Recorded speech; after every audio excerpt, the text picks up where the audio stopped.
আসসালামু আলাইকুম সম্মানিত ভিউয়ার্স, চলে এসেছি আমার খামার বাড়িতে। তো নতুন একটি টপিকস নিয়ে আলোচনা করব। সেটি হচ্ছে আপনার 12 মাসের যে সবজি, আপনার পেঁপে, পাপায়া।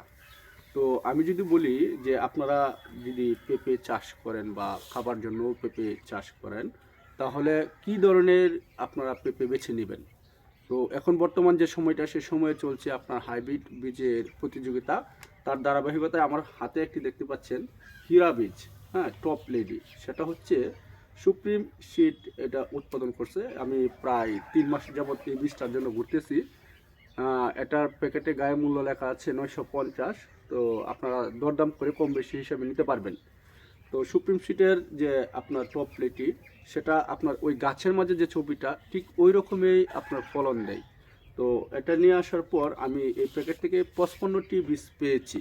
তো বীজ পাওয়ার পর আমি এটি প্রক্রিয়া করার জন্য প্রায় 1 থেকে 1.5 ঘন্টা এই বীজগুলা রোদ্রে শুকিয়েছি। শুকানোর পরে দিয়ে সারা রাত্র ভিজিয়ে রেখেছিলাম। ভিজিয়ে রাখার পর এটি আবার অঙ্কুরোদ্গম আনার জন্য আমি 24 ঘন্টা একটি নরম কাপড়ের মাঝে বেঁধে রেখে কোমরের মাঝে রেখেছি এটাকে অঙ্কুরোদ্গম আনার জন্য। আমার প্রসেসিং শেষ পর্যায়ে আমি আগে থেকে প্যাকেট করে রেখেছিলাম এদিক দিয়ে।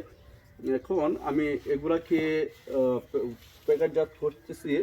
মোটামুটি এই যে দেখতে পাচ্ছেন প্যাকেটটা, এই প্যাকেটের মধ্যে আপনার চাই এবং গোবর মাটি এইগুলো মিক্সড করেছি।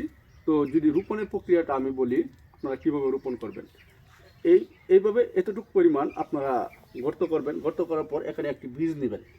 বীজ নিয়ে ছেড়ে দেবেন। ছেড়ে দেওয়ার পর হালকাভাবে এটাকে ঘুরে দেবেন। ঘুরে দেওয়ার পর এটা যেহেতু আপনার মাঝে মাঝে পানি দিতে হবে, তাহলে আমার কাছে কেচি আছে, আমি 3টি গর্ত করলাম। পানি যদি অতিরিক্ত হয়ে যায় তাহলে নিচ দিয়ে আপনার বাইরে হয়ে যাবে। তো এই সিস্টেমে আপনার রোপণ করার পর যে স্থানে আপনি এইগুলো রাখবেন, এই প্যাকেটগুলো রাখবেন, ওই স্থানেতে পিপিলিকা বা পিঁপড়া এরা বা অন্যান্য পোকামাকড় আক্রমণ না করতে পারে, এই কারণে এই পিঁপড়ার ওষুধ পাওয়া যায়, সেগুলো আগে স্প্রে করে নেবেন।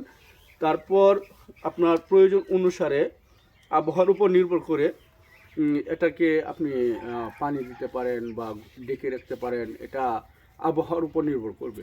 তো মোটামুটি এই প্রসেসে আপনার গেলে এই যে আমি 55টা বীজ পেয়েছি, মোটামুটি আমি আশা করতেছি 55টা থেকে 55টাই আমি উৎপাদন করতে পারবো। আর এই বীজগুলো এত গুণগত মানসম্পন্ন যে আপনার আবহাওয়া যদি অ্যাডজাস্টমেন্ট থাকে তাহলে সবগুলোই অঙ্কুরোদ্গম হয়। তো সবাই ভালো থাকবেন, সুস্থ থাকবেন, সবার সুস্বাস্থ্য কামনা করে এখানে রাখছি। পরবর্তীতে আমি এই ভিডিওটি নিয়ে আর একটু লম্বা করব। ধন্যবাদ সবাই। সম্মানিত ভিউয়ার্স, আশা করি ভালো আছেন। যদি আপনাদের ভিডিওটি ভালো লেগে থাকে তাহলে সবাই মিলে আমার চ্যানেলটি সাবস্ক্রাইব করবেন।